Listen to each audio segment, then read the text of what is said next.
Now that we have an overview of PRF, let's take a closer look at the rainfall index. Here is a map of a grazing association parcel in eastern Colorado. The green lines represent the county lines and the blue lines indicate the rainfall index grid.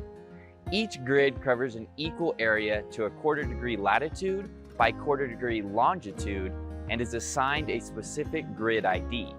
For example, this parcel touches 4 different grids. This next graphic provides an example of how the precipitation data is collected. Let's assume your grid is this blue box. Every day, the National Weather Service performs a scan of the 4 closest weather stations to the center of the grid. Since the station identified as D2 is the closest to the center of the grid, the results from D2 will receive the highest weighted in the reported rainfall for that day. Then 3 more scans are performed to finish out the daily reporting. It is unlikely the rainfall station being used is in your actual grid. Over the years, we have received many questions regarding the location of the rainfall station for each insured's grid. Official rainfall stations are public information.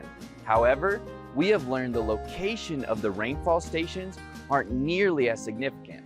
Rather, what is important is how closely the rainfall index correlates to the actual rainfall received on the insured's properties. The rainfall index has been tracked consistently over the past 70 years. Therefore, it will accurately reflect any deviation from normal precipitation in each grid.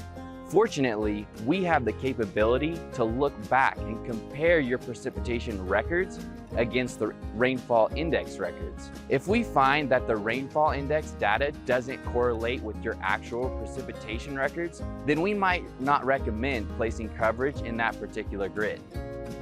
For example, this report shows the precipitation records for the 21707 grid during May and June this year. The 1948 to 2018 average is 3¼ inches for May and June.